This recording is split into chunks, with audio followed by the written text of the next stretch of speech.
ನಮಸ್ಕಾರ ವೀಕ್ಷಕರೇ. ನಮಸ್ಕಾರ ವೀಕ್ಷಕರಿಗೆ. ಸೊ ಒಂದು ವಿಶೇಷವಾದ ಕೇಸು ಭಗವಾನ್ ಸರ್ ಅಟೆಂಡ್ ಮಾಡಿ ಸಕ್ಸಸ್ ಮಾಡೋಕೆ ಕೊಟ್ಟವ್ರೆ. ಏನಂದರೆ ಹೊಸ್ದಾಗಿ ಮದುವೆ ಆಗಿರೋ ಒಂದು ಜೋಡಿ ಹೆಂಡತಿ ಬಂದು ಇಲ್ಲಿರಲ್ಲ, ಈ ಮನೆಯಲ್ಲಿ ಇರಲ್ಲ, ಇವರು ಬೇಡ ಅನ್ನೋ ಬಿಟ್ಟು ತವ್ರ ಮನೆಗೆ ಹೋಗಿದ್ದವರು. ಬಟ್ ಭಗವಾನ್ ಸರ್ ಅಟೆಂಡ್ ಮಾಡಿ ಆದಮೇಲೆ ರಿಟರ್ನ್ ವಾಪಸ್ ಅವರೇನೆ ಬರ್ತೀವಿ ಮನೆಗೆ ವಾಪಸ್ ಅಂತ ಫೋನ್ ಮಾಡಿದ್ದಾರೆ. ಒಂದು ರೀತಿ ವಿಶೇಷವಾದ ಕೇಸು. ಸಾಮಾನ್ಯವಾಗಿ ಈ ಥರದ್ದು ಎಲ್ರಿಗೂ ಅಪರೂಪಕ್ಕೆ ಸಿಗ್ತವೆ.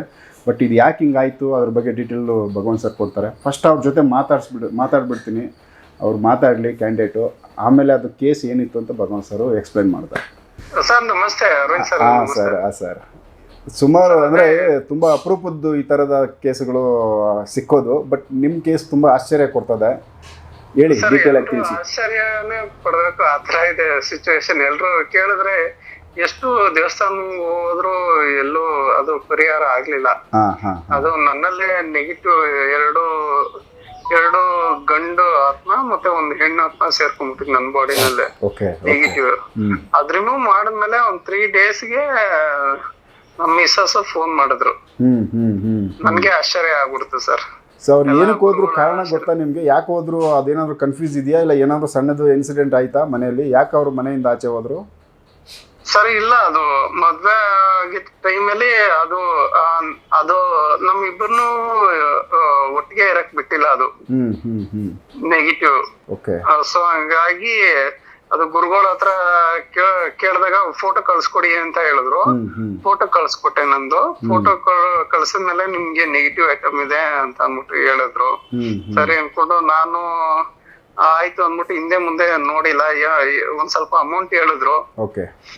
ಅದು ನಾವು ಎಲ್ಲಿ ಬೇರೆ ಕಡೆ ಎಲ್ಲಿ ಹೋಗಿ ತೋರ್ಸಿದ್ರು ಅಷ್ಟು ಖರ್ಚಾಗ್ತಿರ್ಲಿಲ್ಲ.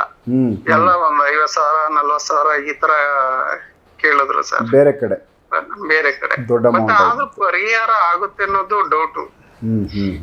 ಬಟ್ ಇಲ್ಲಿ ಗುರುಗಳ ಹತ್ರ ಬಂದ್ಮೇಲೆ ಅವರು ನೆನ್ಸ್ಕೊಬೇಕು, ಸಾಯೋವರೆಗೂ ನೆನ್ಸ್ಕೋಬೇಕು ಸರ್. ಆತರ ನನ್ಗೆ ಜೀವನ ಪುನರ್ಜನ್ಮ ಕೊಟ್ಟಿದ್ದಾರೆ ಅಂತ ಹೇಳ್ಬೋದು ಸರ್. ಇದು ಏನು ಅಂದ್ರೆ ಈ ಯೂಟ್ಯೂಬ್ ನೋಡ್ತಿರೋರ್ಗೆ ಎಲ್ರಿಗೂ ಏನ್ ರಿಕ್ವೆಸ್ಟ್ ಮಾಡ್ಕೊಂತೀನಿ ಅಂದ್ರೆ, ನಿಮ್ಗೆ ಏನೇ ಕಷ್ಟ ಇರ್ಲಿ ಫಸ್ಟ್ ಗುರುಗಳು ಏನ್ ಹೇಳ್ತಾರ ಅದನ್ನ ಕೇಳಿ, ಆಮೇಲೆ ನಿಮ್ ಸಮಸ್ಯೆನ ಬಗೆಹರಿಸ್ಕೊಳ್ಳಿ ಅಂತ ಹೇಳ್ತೀನಿ ಸರ್. ಪರಿಹಾರ ಐತೆ ಅದಕ್ಕೆ? ಪರಿಹಾರ ಹೌದು ಸರ್, ಖಂಡಿತ ಸರ್. ಸೊ ಅದು ಒಂದು ಚಿಕ್ಕದ ಘಟನೆ. ನೀವು ಅದು ಮದುವೆ ಆಗಿ ಎಷ್ಟು ದಿವಸ ಅವರು ನಿಮ್ಮ ಮನೇಲಿ ಇದ್ರು? ಇಲ್ಲ ಮದುವೆ ಆಗೋಕ್ಕೆ ಅದೇನೋ ಮದುವೆ ಆಗೋ ಟೈಮ್ನಲ್ಲಿ ಏನು ಡಿಸ್ಟರ್ಬ್ ಮಾಡಿರ್ಲಿಲ್ಲ? ಇಲ್ಲ, ಮದುವೆ ಆಗೋ ಟೈಮಲ್ಲಿ ಏನು ಡಿಸ್ಟರ್ಬ್ ಇಲ್ಲ. 15 ದಿನ ನಾವು ಒಟ್ಟಿಗೆ ಇದ್ದು. ಅದಾದ್ಮೇಲೆ ನಮ್ಗೆ ತೊಂದ್ರೆ ಮಾಡುತ್ತೆ ಸರ್. ಏನು ಅಂದ್ರೆ ಜೊತೆಲಿ ಇರೋದೇ ಬೇಡ, ಡೈವರ್ಸ್ ಮಟ್ಟಕ್ಕೆ ಹೋಗ್ಬಿಟ್ಟಿತ್ತು ಸರ್. ಆ ಮಟ್ಟಕ್ಕೆ ಹೋಗಿದ್ದು ನನ್ಗೆ ನಿಜ. ನೀವೇನಾದ್ರೂ ಇದು ಕೇಸ್ ಅಟೆಂಡ್ ಮಾಡಿಲ್ಲ ಅಂದಿದ್ರೆ ಅದನ್ನ ಫೈನಲ್ ಡೈವರ್ಸ್ಗೆ ಹೋಗೋ ದಾರಿ ಇತ್ತು. ಖಂಡಿತ ಸರ್, ಅದಂತೂ ಖಂಡಿತ ಸರ್. ಆ ಮಟ್ಟಕ್ಕೆ ಆಗ್ಬಿಟ್ಟಿತ್ತು. ಸೊ ಅದು ಮಿಡ್ಲಲ್ಲಿ ನೀವು ನಿಮ್ಗೆ ಅದು ತಲೆನಲ್ಲಿ ಫ್ಲಾಶ್ ಆಗಿದೆ, ಇದನ್ನ ಅಟೆಂಡ್ ಮಾಡಿಸಿದ್ದೀರಾ. ಸೊ ವಾಪಸ್ ಅವ್ರು ಬರೋದಕ್ಕೆ ಒಂದು ದಾರಿ ಆಯ್ತು. ನೆಕ್ಸ್ಟ್ ಇದು ಅಟೆಂಡ್ ಮಾಡಿ ಆದ್ಮೇಲೆ ಅಂದ್ರೆ ಈಗ ಅವರು 15 ದಿವಸ ಆದ್ಮೇಲೆ ನಿಮ್ಗೆ ಫೋನ್ ಮಾಡಿದ್ದ, ಇಲ್ಲ ಎಷ್ಟು ದಿವಸ ಆದ್ಮೇಲೆ ಫೋನ್ ಮಾಡಿದ್ದು? ಅಲ್ಲಿಗೆ ಹೋಗಿ ಅವ್ರು ತವ್ರ ಮನೆಗೆ ಹೋದ್ಮೇಲೆ? ಇಲ್ಲ, ತವ್ರ ಮನೆಗೆ ಹೋಗಿ ನಮ್ಗೂ ಅವ್ರಿಗೂ ನಾವು ಸುಮಾರು ಸಲ ಹೋಗ್ ಬಂದು ಮಾತುಕತೆ ಆಗಿ ಎಲ್ಲ ಒಂದು 3 times 4 times ಹೋಗಿದ್ದು. ರಾಜಿ ಸಂಧಾನಕ್ಕೆ ಅನ್ಕೊಂಡು ಹೋಗಿದ್ದು ಸರ್. ಫುಲ್ ಫ್ಯಾಮಿಲಿ ಸಮೇತ ಹೋಗಿ ಟ್ರೈ ಮಾಡಿದಾರೆ ವಾಪಸ್ ಕರ್ಕೊಂಬರಕ್ಕೆ? ಟ್ರೈ ಮಾಡಿದ್ರೆ ವಾಪಸ್ ಕರ್ಕೊಂಬರಕ್ಕೆ ಬಂದಿಲ್ಲ. ಸರಿ ಆಯ್ತು, ನೋಡೇ ಬಿಡೋಣ, ಬೇರೆ ಕಡೆ ಎಲ್ಲಾದ್ರೂ ನೋಡೋಣ ಅನ್ನೋ ಮಟ್ಟಕ್ಕೆ ಹೋಗ್ಬಿಟ್ಟಿತ್ತು. ಇದು ಅಷ್ಟೇ, ನೀವು ಬರೋದಿಲ್ಲ, ನಾವು ಇನ್ನೊಂದ್ ಮದುವೆ ಬೇರೆ ಕಡೆ ಹುಡುಕ್ಬೇಕು ಮಾಡ್ಕೊತೀವಿ. ಅದಕ್ಕೂ ಅವರು ರೆಡಿ ಇದ್ರು. ಆಗ್ಲಿ ಅಂತನಾ? ಆಯ್ತು, ನೀವು ನೋಡ್ಕೊಳ್ಳಿ, ನಿಮ್ಮ ಅನುಕೂಲಕ್ಕೆ ನೀವು ನೋಡ್ಕೊಳ್ಳಿ ಅನ್ನೋ ಮಟ್ಟಿಗೆ ಅವರು ರೈಟಿಂಗ್ ಅಲ್ಲಿ ಬರ್ಕೊಡಕ್ಕೆ ತಯಾರಿ ಆಗ್ಬಿಟ್ಟಿದ್ರು ಸರ್. ಆ ಮಟ್ಟಕ್ಕೆ ಹೋಗಿದ್ರೆ ಆಮೇಲೆ ನಾನು ಯೂಟ್ಯೂಬ್ ಅಲ್ಲಿ ನೋಡ್ಬಿಟ್ಟು, ನೀವು ನಿಮ್ಮ ಸ್ವದೇಶ್ ಮೀಡಿಯಾದಲ್ಲಿ ನೋಡ್ಬಿಟ್ಟು ಆಮೇಲೆ ಗುರುಗಳು ಫೋನ್ ಮಾಡಿದಾಗ ಗುರುಗಳು ಈ ತರ ನಮ್ಗೆ ಗೈಡೆನ್ಸ್ ಕೊಟ್ರು. ಹಿಂಗ್ ಮಾಡಿ ಒಳ್ಳೇದಾಗುತ್ತೆ ಅನ್ಬಿಟ್ಟು ಹೇಳಿದ್ರು. ಏನಂದ್ರೆ ನಾನು ಅವ್ರು ಬರ್ತಾರೋ ಬಿಡ್ತಾರೋ ಗೊತ್ತಿಲ್ಲ, ನಿಮ್ಮಲ್ಲಿರೋ ನೆಗೆಟಿವ್ ನಾನು ತೆಗೆದು ಕೊಡ್ತೀನಿ ಅಂತ ಅಂದ್ಬಿಟ್ಟು ಇಷ್ಟು ಮಾತ್ರ ಹೇಳಿದ್ರು ಸರ್. ಅದು ಹೇಳಿದ ಒಂದ್ 3 daysಗೆ ಅದು ಶಾಕ್. ಯಾವಾಗ ಬಂದ್ ಕರ್ಕೊಂಡ್ ಹೋಗ್ತೀರಾ ಅಂತ ಅನ್ಬಿಟ್ಟು ಮಾತಾಡಿದ್ರು ಸರ್. ಅಂದ್ರೆ ನೀವು ಬೇಡ, ಡೈವರ್ಸ್ ರೆಡಿ ಇದ್ದವರು ಇಲ್ಲ ಬನ್ನಿ ನಾನು ಬರ್ತೀನಿ ಅಂತ ಅವರೇ ಮಾತಾಡೋದು. ಆಟ ಅಷ್ಟು ಆಟ ಏನ್ ಡೈಲಿ ಇವಾಗ ಮಾತಾಡೋದು ಆ ಮಟ್ಟಕ್ಕೆ ಎಲ್ಲ ಆಗಿದೆ ಸರ್. ಕರ್ಕೊಂಡು ಬಂದ್ರಾ ವಾಪಸ್ಸು? ನಾಳೆ ವಾಪಸ್ಸು ಅದೇ ಕರ್ಕೊಬರ್ಬೇಕು ಸರ್. ನಾಳೆ ಕರ್ಕೊಂಬತ್ತಾ ಇದ್ದೀರಾ? ಹೌದು, ಹ್ಮ್ ಸರ್. ಅದೇ ಮದ್ವೆ ಇದು ಮನೆ ನೋಡ್ಬೇಕು. ಮನೆ ಆಲ್ರೆಡಿ ನೋಡಿದೀನಿ, ಅಡ್ವಾನ್ಸ್ ಮಾಡಿದೀನಿ. ಕರ್ಕೊಂಡ್ಬರ್ಬೇಕು. ಶುಕ್ರವಾರ ಅಂದ್ರೆ ಸಪರೇಟ್ ಮನೆ ಮಾಡ್ತಾ ಇದ್ದೀರಾ? ಸಪ್ರೇಟ್ ಮನೆ ಮಾಡ್ತಾ ಇದ್ರ. ಅದು ರಿಕ್ವೆಸ್ಟ್ ಮಾಡ್ಕೊಂಡು ಸ್ವಲ್ಪ ಅದಕ್ಕೋಸ್ಕರ ಸರ್ ಇರ್ಲಿ ಮಾಡಿ. ಸ್ವಲ್ಪ ಅಡ್ಜಸ್ಟ್ ಆಗ್ಲಿ, ಆಮೇಲೆ ನೋಡೋಣ ಒಟ್ಟಿಗೆ ಇರೋಣ ಅಂತ ಬೇರೆ ಒಂದು ಮನೆ ಒಂದು ಕಟ್ಸ್ಕೊಂಡು ಅನ್ನೋದು. ಅಲ್ಲ, ಬಿಗಿನಿಂಗ್ ಅಲ್ಲಿ ಒಂದ್ ಸ್ವಲ್ಪ ಇವೆಲ್ಲ ಹೆಚ್ಚು ಕಮ್ಮಿ ಇರ್ತವೆ, ಸ್ವಲ್ಪ ಅವುಗಳನ್ನ ಬ್ಯಾಲೆನ್ಸ್ ಮಾಡ್ಕೊಂಡು ಹೋಗ್ಬೇಕಾಗುತ್ತೆ. ಖಂಡಿತ ಸರ್. ಅದು ಯಾಕಂದ್ರೆ ನಮಗೂ ವಾತಾವರಣ ಕಂಫರ್ಟೇಬಲ್ ಆಗ್ಬೇಕಲ್ಲ. ಹೌದು ಸರ್. ಹೊಸ ವಾತಾವರಣಗಳು ಕೆಲವೊಂದ್ಸರಿ ಅಡ್ಜಸ್ಟ್ ಆಗೋದು ಕಷ್ಟ ಆಗುತ್ತೆ. ಹೌದು ಸರ್, ಹೌದು ಸರ್. ಒಳ್ಳೇದಾಯ್ತು ನಿಮ್ಮ ಮಾತು ಕೇಳಿ. ಯಾಕಂದ್ರೆ ಇದೊಂದು ಬ್ರೇಕಪ್ ಆಗ್ಬೇಕಾಗಿದ್ದು, ಡೈವರ್ಸ್ ಹೋಗ್ಬೇಕಾಗಿದ್ದ ದಾರಿ ಹಿಡಿದಿದ್ದಕ್ಕೂ ಒಂದು ಫ್ಯಾಮಿಲಿ ವಾಪಸ್ ಒಂದಾಗಿದೆ. ಸೊ ಹೀಗೆ ಚೆನ್ನಾಗಿ ಜೀವನ ಚೆನ್ನಾಗಾಗ್ಲಿ. ನಿಮ್ದು ಏನ್ ಕೆಲಸ ಮಾಡೋದು ನೀವು? ನಾ electrician sir. Electrician. Okay. Sir. So ಇಲ್ಲೇ ಬೆಂಗಳೂರವರೇ? ಹೌದು ಸರ್. ಸೂಪರ್, ಒಳ್ಳೇದಾಗ್ಲಿ ಸರ್ ತಮಗೆ. Thank you sir. Thank you sir. Okay. ನಮಸ್ಕಾರ ಸರ್. ನಮಸ್ತೆ ಸರ್. ನಮಸ್ತೆ ಗುರುಗಳೇ. ನಮಸ್ಕಾರ ಸರ್. ಇದು ಒಂದು ವಿಚಿತ್ರವಾದ ಕೇಸು. ಸಡನ್ ಆಗಿ ಇಲ್ಲಿಂದ ಒಂದು 50 ಕಿಲೋಮೀಟರ್ ದೂರದಲ್ಲಿ ಅವ್ರು ಇರೋದು. ನಾನು ಆ ಊರಿಗೆ ಹೋಗಿದ್ದೀನಿ. ಓಕೆ. ಆ ಊರಿಗೆ ಹೋಗೋದಕ್ಕಿಂತ ಹಿಂದೆಲ್ ದಿವಸ ಇವ್ರೇನು ಮಾಡಿದ್ರು, ಆ ಊರಿಂದನೇ ಫೋನ್ ಮಾಡೋರು ನನಗೆ. ನಾನು ಆ ಊರಿಗೆ ನಾಳೆ ಬೆಳಗ್ಗೆ ಹೋಗಬೇಕು. ಅಲ್ಲಿಂದನೇ ಫೋನ್ ಬಂದೈತೆ. ಇವ್ರೇನು ಮಾಡಿದ್ರು, ನಾನು ಇಂಥ ಜಾಗ ಬರ್ತಾ ಇದ್ದೀನಪ್ಪ ಅಂದೆ. ಅಯ್ಯೋ ನನ್ನ ಪುಣ್ಯ ಸರ್, ನಾನೇ ಬರ್ತೀನಿ ಅಲ್ಲಿಗೆ ಅಂತ. ಒಳ್ಳೇದಾಯ್ತು. ಸರಿ ಬಂದರು. ನಾನು ಹೋಗೋಷ್ಟು ಕರೆಕ್ಟಾಗಿ ಬಂದು ಕೈ ಕಟ್ಕೊಂಡು ನಿಂತವ್ರೆ. ನಾನು ಕಾರ್ ಹೋಗಿ ನಿಲ್ಲಿಸ್ದೆ, ಇಳಿದೆ. ಬತ್ತಂಗೆ ದುಬ್ಬು ಕಾಲಿಗೆ ಬಿದ್ದರು. ನಾನು ಆಮೇಲೆ ನಿಲ್ಲಿಸ್ಬಿಟ್ಟು ಏನು ಮಾಡಿದೆ, ಕೂತ್ಕೊಂಡೆ, ಮಾತಾಡಿದೆ. ಸರ್ ಈ ಥರ ತೊಂದರೆ, ಪರ್ಸ್ನಲಾಗಿ ಮಾತಾಡಬೇಕು ಸರ್ ಅಂದರು. ಬನ್ನಿ ಅಂತೆ. ಕಾರ್ ಓಪನ್ ಮಾಡಿದೆ, ಕಾರಲ್ಲಿ ಕೂತ್ಕೊಂಡ್ರು. ಈ ಥರ ತೊಂದರೆ ಆಯ್ತು ಸರ್, ನನಗೆ 2 ತಿಂಗಳಾಯಿತು ಮದುವೆ ಆಗಿ. ಬರೀ ಒಂದು ದಿನ ಮದುವೆ ಆಗಿದ್ದು ಮಾರನೇ ದಿವಸದಿಂದನೇ ಈ ಹುಡುಗಿದು ಶುರು ಆಯಿತು. ನನಗೆ ಬೇಡ ನೀನು, ನಾನು ಬಿಟ್ಟು ಹೊಂಟೋಗ್ತೀನಿ, ಮಾಡ್ತೀನಿ, ನನಗೇನು ಹಿಡಿಸ್ತಾ ಇಲ್ಲ, ಅದು ಇದು ಅಂತ ಏನೋ ಹೇಳ್ಕೊಂಡು ಇಮ್ಮಿಡಿಯೇಟ್ ಹೋದವಳು ಪತ್ತನೇ ಇಲ್ಲ. ಫೋನ್ ಮಾಡಿದ್ರು ರಿಸೀವ್ ಇಲ್ಲ, ಫೋನ್ ಮಾಡಿದ್ರಿಲ್ಲ. ಅವ್ರ ತಂದೆ ತಾಯಿನೂ ಇಲ್ಲ. ಏನೋ ನಮ್ಗೆ ಗೊತ್ತಾಯ್ತಿಲ್ಲಪ್ಪ ಇದು ಅಂತ ಅಂದ್ಬಿಟ್ಟು ಅವ್ರಂತಾರೆ. ನನಗೆ ಒಳ್ಳೆ ಸಂಬಳ, ಒಳ್ಳೆ ಕೆಲಸ, ಗೌರ್ಮೆಂಟ್ ಕೆಲಸ ಎಲ್ಲ ಇದೆ. ಆಮೇಲೆ ಸ್ವಂತ ಮನೆ ಇದೆ, ಅದು ಹಳೆ ಕಾಲದ ಮನೆ ಇದೆ. ಈಗ ಹೊಸದಾಗಿ ಬೇರೆ ಕಡೆ ಮಾಡ್ತಾ ಇರೋದು. ಅದರಲ್ಲಿ ಸುಮಾರು ಜಮೀನಿದೆ, ಎಲ್ಲ ಲಿಟಿಗೇಷನ್ ಆಗಿ ನಿಂತ್ಕೊಂಡಿದೆ. ಇದೆಲ್ಲದಕ್ಕೂ ನಂಟು. ಯಾವಾಗ ದರಿದ್ರ ಅನ್ನೋದು ನಿಮ್ಮ ಜೊತೆ ಇರ್ತಿದೆ, ನಿಮ್ದು ಯಾವುದೇ ಒಳ್ಳೆ ಕೆಲಸಗಳು ಜರುಗಲ್ಲ. ನಿಮ್ಮ ಟೈಮ್ ಯಾವತ್ತು ಚೆನ್ನಾಗಾಗ್ತಿದೆ, ನೀವು ಅಂದ್ಕೊಳ್ಳೋದೇ ಬೇಕಾಗಿಲ್ಲ, ನಿಮ್ಮ ಕೆಲಸ ಜರುಗ್ತಾ ಇರ್ತದೆ. ಬಟ್ ಇದು ಇಂಥ ಕೇಸ್ಗಳನ್ನ ಜಾಸ್ತಿ ತಗೊಳ್ಬೇಕಾದ್ರೆ ಭಾಳ ಹುಷಾರಾಗಿರ್ತೀನಿ. ಸರ್ ಬಿಟ್ಟು ಹೊಂಟೋಗ್ಬಿಟ್ಟಿದ್ದಾಳೆ, ಡೈವರ್ಸ್ ಕೇಸು, ನೀವು ರೆಡಿ ಮಾಡ್ತೀರಾ ಅಂತ ಅಂದೆ. ನಾನು ರೆಡಿ ಮಾಡಲ್ಲ. ಅವ್ರಿಗೆ ಏನೇನು ಸಂಬಂಧ ಇರ್ತಿದೋ, ನಿನಗೇನೇನು ಸಂಬಂಧ ಇರ್ತಿದೋ, ನಿಮ್ಮಿಬ್ಬರ ಬಗ್ಗೆ ನನಗೇನು ಗೊತ್ತು? ಏನು ಇಬ್ಬರನ್ನ ಅಟ್ಟಾಕೋ ಕೆಲಸನ ನಮಗೆ? ನಿಮ್ಮಲ್ಲಿ ಇರ್ತಕ್ಕಂಥ ದರಿದ್ರಗಳನ್ನ ತೆಗೆದಾಗ ನಿಮ್ಮ ಮನಸ್ಥಿತಿ ಎಷ್ಟು ಬದಲಾಗ್ತದೆ ಅನ್ನೋದು ಕಾಯ್ದು ನೋಡಬೇಕು. ನಾನು ಹಂಗೆಲ್ಲ ಕರೆಸ್ತೀನಿ, ಮಾಡ್ತೀನಿ, ಮ್ಯಾಜಿಕ್ ಮಾಡ್ತೀನಿ, ವಶೀಕರಣ ಮಾಡ್ತೀನಿ, ನನ್ನ ಹತ್ರ ಬರಲೇಬೇಡಿ ಅಂತೀನಿ. ವಶೀಕರಣ ಮಾಡಂಗಿರಿ ಏನು ಬೇಕಾದ್ರೂ ಮಾಡ್ಬೋದು. ಹಂಗೆ ವಶೀಕರಣ ಸಕ್ಸಸ್ ಆಗಂಗಿರಿ ಯಾರು ಏನು ಬೇಕಾದ್ರೂ ಆಟ ಆಡ್ತಾರೆ. ಅದು ನೆಪ ಮಾತ್ರಕ್ಕೆ ಹೇಳ್ತೀವಿ, ಏನೋ ಒಂದು ಮಾಡ್ಕೊಡ್ತೀವಿ ಅಂತ ಹೇಳ್ತೀವಿ. ವಶೀಕರಣ ಅಷ್ಟು ಸುಲಭ ವಶೀಕರಣ ಎಲ್ಲ ಮಾಡಿ ಹೆಂಗೆ ಓಡೋದವ್ರನ್ನ ಕರ್ಸೋಕ್ಕಾಗ್ತಿದೆ. ಈ ಕೇಸು ಇನ್ನೂ ನಿಮ್ಗೆ ಗೊತ್ತಿಲ್ಲ, ಇನ್ನೂ ಅಟೆಂಡೇ ಮಾಡಿಲ್ಲ, ಕನ್ಫರ್ಮೇಷನ್ ಏನು ಕೊಟ್ಟಿಲ್ಲ ನೀವು? ಕನ್ಫರ್ಮೇಷನ್ ಏನು ಕೊಡಲಿಲ್ಲ. ಹ್ಞೂ ಅಂದರೆ ಅಟೆಂಡ್ ಮಾಡ್ತೀನಿ. ಇಲ್ಲ ಗುರುಗಳೇ, ನಿಮ್ಮ ಮೇಲೆ ನಂಬಿಕೆ ಐತೆ ಗುರುಗಳೇ, ನೀವು ಮಾಡಿ. ಫಸ್ಟ್ ನಾನು ನಿಂದು ಮಾಡ್ತೀನಿ ಹಿಂದೆ ಎಸ್ ಅಂತ ಒಪ್ಕೊಂಡ. ಮಾರನೇ ದಿವಸ ಅಟೆಂಡ್ ಮಾಡಿದೆ. 2ನೇ ದಿವಸ ಸೆಕೆಂಡ್ ಡೇ ವರ್ಕ್ ಮಾಡಿದೆ. 3ನೇ ದಿವಸ ಪಿರಮಿಡ್ ಹಾಕಿದೆ. ಪಿರಮಿಡ್ ಹಾಕ್ಬಿಟ್ಟು ಸಾಯಂಕಾಲ 6 ಗಂಟೆಗೆ ಫೋನ್ ಮಾಡಿದ್ರೆ, ಗುರುಗಳೇ ಒಂದು ನ್ಯೂಸು, ಮಧ್ಯಾಹ್ನ 3 ಗಂಟೆಗೆ ನಮ್ಮ ಹೆಂಗಸರು ಫೋನ್ ಮಾಡಿದರು. ಫೋನ್ ಮಾಡಿಬಿಟ್ಟು ಹೆಂಗಿದೆಯಾ, ಊಟ ಮಾಡ್ದ, ಏನು ಎತ್ತ ಅಂತ ಕೇಳಿದ್ರು. ಇಷ್ಟು ದಿವಸದಲ್ಲಿ ಒಂದು ದಿವಸಕ್ಕೂ ಫೋನೇ ಮಾಡಿಲ್ವಂತೆ. 15 ದಿವಸ ಅವರು ಗ್ಯಾಪ್ ತೊಗೊಂಡವ್ರೆ. ಅಯ್ಯೋ, 3-4 ಸರಿ ರಾಜಿ ಮಾಡೋಕ್ಕೆ ಬಾಡಿಲಿ ಇದ್ದಿದ್ದೇನೆ.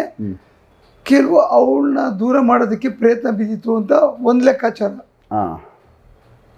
ಇವನ್ ಬಾಡಿಲಿ ಒಂದು ಹೆಣ್ಣಾತ್ಮ ಸಿಕ್ತು. ಹೆಣ್ಣಾತ್ಮ ಸಿಕ್ತು. ಆಮೇಲೆ ಇಲ್ಲ ಅದೇನಾರಾಗಲಿ ಅವ್ರದ್ದು ಅಟೆಂಡ್ ಮಾಡಿಬಿಡಿ.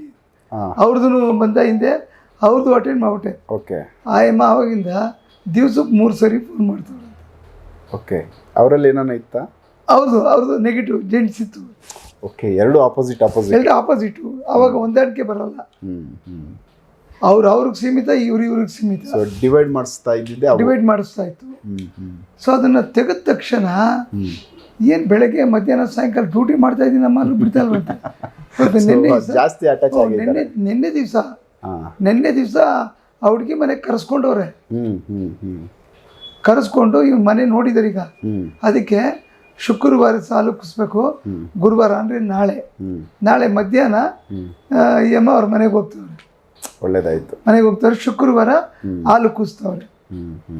ತುಂಬ ಚೆನ್ನಾಗಿ ಮಾತಾಡ್ತಾವ್ರೆ ಗುರುಜಿ. ಈಗ ಮೊದ್ಲಂಗೆ ಸಿಡ್ಕೊಳ್ಳೋದು, ಕೋಪ ಮಾಡ್ಕೊಳ್ಳೋದು, ಇನ್ನೊಂದು ಮಾಡೋದು ಅಂದರೆ ಒಳಗಡೆ ಇರೋನಿಗೆ ಮದುವೆ ಆಗೋಯ್ತು, ಇವಳು ಒಟ್ಟೋಗ್ತಾಳೆ, ಗಂಡನ ಜೊತೆ ಇರ್ತಾಳೆ ಅನ್ನೋದು ಮೆಂಟಾಲಿಟಿ.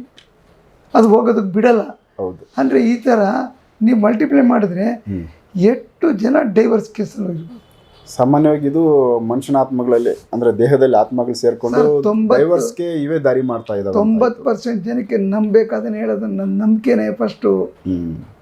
ಗಂಡ ಹೆಂಡತಿ ದೂರ ಆಗೋದು, ಜಗಳ ಆಗೋದು, ಮನೆ ಬಿಟ್ಟು ಹೋಗೋದು, ಇದು ಮಾಡ್ಕೊಳ್ಳೋದು, ಇವೆಲ್ಲ ಇದಕ್ಕೆ ಸಂಬಂಧಪಟ್ಟಿದ್ದು. ನಾವು ಚೆನ್ನಾಗಿದ್ದೀವಿ, ಒಳ್ಳೆ ಬಟ್ಟೆ ಹಾಕ್ಕೊಂಡಿದ್ದೀವಿ, ಒಳ್ಳೆ ಊಟ ಮಾಡ್ತೀವಿ, ನಮ್ಗೆ ಯಾಕಿಂಥದ್ದೆಲ್ಲ ಬರ್ತಿದ್ದು ನೀವು ಯೋಚನೆ ಮಾಡಿದ್ರೆ ಸಾಯಿರಿ. ನಾವು ಇನ್ನೇನು ಹೇಳೋಕ್ಕಾಗಲ್ಲ. ಯಾಕಂದ್ರೆ ಅವ್ನು ಬಂದು ಒಂದು ಅರ್ಧ ಗಂಟೆ ಮುಂಚೆ ನನ್ನ ಕಾವಲು ಕಾಯ್ಕೊಂಡಿದ್ದು, ಕಾದು ನನ್ನ ಹಿಂದೆ ಬಂದಿದ್ದಕ್ಕೆ ಇವತ್ತು ಅವ್ನಿಗೆ ಒಳ್ಳೇದಾಯ್ತು. ಅವನಿಗೆ ಸೊ ಹ್ಯಾಪಿ ಇದ್ದಾನೆ. ಯಾರು ಈ ಥರದ ವಿಷಯಗಳು ಪ್ರಸ್ತಾಪ ಬರೋದೇ ಇಲ್ಲ, ಆಲ್ಮೋಸ್ಟ್ ಫೋನ್ ಮಾಡೋದೇ ಇಲ್ಲ ಈ ಥರದ್ದವರು. ಅಂದರೆ ಮಾತಾಡೋಕ್ಕೆ ಭಯ ಪಡ್ತಾರೆ, ಇಲ್ಲ ಪರ್ಸ್ನಲ್ ವಿಚಾರಗಳು. ಬಟ್ ಅವರು ಆ ಖುಷಿನಲ್ಲಿ ಓಪನ್ ಮಾಡಿ ಎಲ್ಲ ವಿಚಾರ ಹೇಳ್ತಾರೆ. ಕಂಪ್ಲೀಟ್ ಏನಾಯಿತು, ಎತ್ತಾಯಿತು, ನೀನೇ ಸರಿ ಇಲ್ಲ ಅನ್ನೋ ಥರದಲ್ಲಿ ಡಿಸೈಡ್ ಮಾಡಿಕೊಂಡು ಮನೆ ಬಿಟ್ಟೆ ಬೆಳಗ್ಗೆ ಎಲ್ಲರಿಗೂ ಪಬ್ಲಿಕ್ ಮಾಡ್ಬಿಟ್ಟು. ತುಂಬ ಒಳ್ಳೆಯದಾಯಿತು ಸರ್. ಅದು ಒಳಗಡೆ ಇರೋದಕ್ಕೆ ಎಷ್ಟು ಕೋಪ ಇತ್ತು. ಆದರೆ ಪಬ್ಲಿಕ್ ಮಾಡೋದೆಲ್ಲ ಇದೆ. ಪಬ್ಲಿಕ್ ಅಂದ್ರೆ ಇವರದ್ದು ಮಿಸ್ಟೇಕ್ಗಳನ್ನೆಲ್ಲ ಅದು ಹೊರಗಡೆ ಮಾಡುತ್ತೆ. ನಿಮ್ಮ ಜಾಗನೇ, ನಿಮ್ಮ ಮನೆಗೆ ಹೋಗೋ ಜಾಗದಲ್ಲಿ ಒಂದು ಕೇಸು 2 ವರ್ಷದಿಂದ ನಂಗೆ ಕಾಂಟ್ಯಾಕ್ಟ್ ಮಾಡ್ತಾವ್ರೆ. ಈಗ ಇದುವರೆಗೂ ಹೆಚ್ಚು ಕಮ್ಮಿ ಸುಮಾರು ಒಂದು 10 ಲಕ್ಷ ಕಳ್ಕೊಂಬಿಟ್ರು. ಇನ್ನೊಂದು ನನ್ನ ಹತ್ರ ಬಂದಿಲ್ಲ. ಏನು ಅಂದರೆ ಮನೇಲಿಕ್ಕೆ ದುಡ್ಡು ಇದಕ್ಕಿದಂಗೆ ಕಮ್ಮಿ ಆಗ್ತಿದೆ, ಕಾಸುಗಳು ಕಮ್ಮಿ ಆಗ್ತಾಯಿತ್ತು. ನಾನು ಹೇಳಿದೆ ಈ ಥರ ತೊಂದರೆ ಇದ್ದೇನೆ, ಆಯಿತು ಅಂತ. ಸೊ ಹೇಳ್ತೀನಿ, ಫೋನ್ ಮಾಡಿ ಸುಮ್ಮನೆ ಆಗ್ಬಿಟ್ರು. ತಿರ್ಗಿ ಆಮೇಲೆ 1 ವರ್ಷ ಬಿಟ್ಟು ಫೋನ್ ಮಾಡಿದ್ರು. ಗುರುಗಳೇ ನಿಮ್ಗೆ ಅವಾಗೊಂದ್ಸರಿ ಫೋನ್ ಮಾಡಿದ್ದೆ, ಹೇಳಿದ್ರಿ ನಾವು ಯಾವುದೋ ಒಂದು ಪೂಜೆ ಮಾಡಿಸೋ, ಸುಮ್ಮನಾಗ್ಬಿಟ್ಟು. ಸೊ ಪರವಾಗಿರಲಿಲ್ಲ ಅಂತ. ಇವಾಗ ಏನಾಯಿತು, ಮನೇಲಿ ಇದ್ದಿದ್ದು ಅರ್ಧ ಕೆಜಿ ಚಿನ್ನನೇ ಇಲ್ವಂತೆ. ದುಡ್ಡು ಹೋಗಿದೆ, ಅದು ಚಿನ್ನನೂ ಹೋಯ್ತಾ. ಅಲ್ಲಿ ತಂದೆ, ಗಂಡ ಹೆಂಡತಿ, ತಮ್ಮ ಎಲ್ಲ ಒಂದೇ ಫ್ಲೋರ್ಲಿದ್ದಾರೆ. ಈ ಥರ ತೊಂದರೆ ಈಗ ಜಾಸ್ತಿ ಆಗ್ಬಿಡ್ತು. ಈಗ ಏನು ಮಾಡ್ಬೇಕಂತ ಗೊತ್ತಾಗ್ತಾಯಿಲ್ಲ ನಮಗೆ. ನಾನು ಹೇಳಿದೆ ಇನ್ನೂ 1 ವರ್ಷ ಬಿಡಿ, ಈ ಮನೆ ಐತಲ್ಲ, ಈ ಮನೇನೂ ಮಾರ್ಬಿಟ್ಟು ಈಚೆಗೆ ಬರ್ಬೇಕಾಯ್ತದೆ ಅಂತ. ಅಂದರೆ ಅಲ್ಲಿದ್ದಷ್ಟು ಇವ್ರಿಗೆ ತೊಂದರೆ ಸರ್. ಅದು ಏನು ಮಾಡಬೇಕು, ಲಾಸ್ ಮಾಡ್ಬೇಕು, ಟೋಟಲಿ ಮೈನಸ್ ಮಾಡ್ಬೇಕು. ಅದಕ್ಕೆ ಏನು ಬರ್ತಿದೆ ಅದು ಮಾಡ್ತಿದೆ. ನಿಮ್ಗೆ ಲಾಸ್ ಮಾಡಬೇಕಾ ಮಾಡಿಸ್ತದೆ, ಮನೆ ಹಾಳು ಮಾಡಬೇಕಾ ಮಾಡ್ತದೆ. ಹೀಗೆ ಕಣ್ಣು ಕಾಣಿಸ್ದಾರ ಶಕ್ತಿಗಳು ನಿಜವಾಗ್ಲೂ ನಮ್ಮ ಸುತ್ತಮುತ್ತ ಇದೆ. ನಮ್ಗೆ ಈ ಥರ ತೊಂದರೆಗಳು ಕೊಡ್ತಾ ಇರ್ತವೆ. ಅದಕ್ಕೆ ಮೊದಲಾದ್ರೆ ಹೇಳ್ತಾ ಇದ್ದಾರೆ ಡೈರೆಕ್ಟಾಗಿ 100% ಅಂತ, ಬನ್ನಿ ನಾನು ತೆಗೆದುಕೊಡ್ತೀನಿ, ಆಮೇಲೆ ಮುಂದೆ ಪಿಕ್ಚರು ನಿಮ್ಗೆ ಹಿಂಗೆ ಮಾಡ್ತೀನಿ, ಹಂಗೆ ಮಾಡ್ತೀನಿ, ಜನ ಸರಿ ಇಲ್ಲ, ನೀವು ಹಂಗೆ ಹೇಳಿದ್ರಿ ಹಿಂಗಾಯ್ತು, ಹಿಂಗೆ ಹೇಳಿದ್ರಿ ಹಂಗಾಯ್ತು, ಇದೆಲ್ಲ ಬರ್ತಿದೆ. ಅದಕ್ಕೆ ನನ್ನ ಎಪಿಸೋಡ್ ನೋಡಿ 10 ನಾನೇ ಕಳಿಸ್ತೀನಿ, ನೋಡ್ಕೊಳ್ಳಿ. ನನ್ನ ಮೇಲೆ ನಂಬಿಕೆ ಇದೆಯಾ, ಬನ್ನಿ. ನೀವು ಕೊಡೋ ದುಡ್ಡಲ್ಲಿ ನಾನೇನು ಇಲ್ಲಿ ಬಿಲ್ಡಿಂಗ್ ಕಟ್ಟಲ್ಲ, ಇಲ್ಲ ನೀ ಈ ದುಡ್ಡು ಮಾಡ್ಕೊಂಡು ನೀನೇನು ಬಿಲ್ಡಿಂಗ್ ಕಟ್ಟಲ್ಲ. ಇದೇ ನೀನು ಹಾಸ್ಪಿಟ್ಲಿಗೆ ಅಡ್ಮಿಟ್ ಆದರೆ 1 ಲಕ್ಷ ಬಿಲ್ ಕೇಳಿದ್ರು ಕಟ್ತೀಯ. ಆದರೆ ಡಾಕ್ಟ್ರಿಗೆ ಹೋಗಿ ಕೇಳೋಕ್ಕಾಗಲ್ಲ. ನಮಗೆ ಮಾತ್ರ 100 ಕ್ವಶನ್ ಆಗ್ತೀಯ. ಬಟ್ ಇವತ್ತು ಅವನು ಎಷ್ಟು ಖುಷಿಯಾಗಿದ್ದಾನೆ. ಈಗ ಜಮೀನು ಅಲ್ಲಿ ನೆಗೆಟಿವ್ ಪ್ರಾಬ್ಲಮ್ ಇರೋದ್ರಿಂದ ಸ್ವಲ್ಪ ಜಮೀನು ಇದಾಗ್ತಾ ಇಲ್ಲ, ಲಿಟಿಗೇಷನ್. ಅದಕ್ಕೆ ನಾನು ಸರ್ವಿಸ್ ಚಾರ್ಜ್ ಆಗ್ತೀನಿ ಗುರುಗಳೇ, ದಯವಿಟ್ಟು ಮನೆ ತಾವು ಇನ್ನೊಂದು ಸರಿ ಬರ್ಬೇಕು ನಾನು ಮನೆ ಮಾಡಿದ್ಮೇಲೆ ಅಂತ ರಿಕ್ವೆಸ್ಟ್ ಮಾಡ್ಕೊಂಡವನೆ.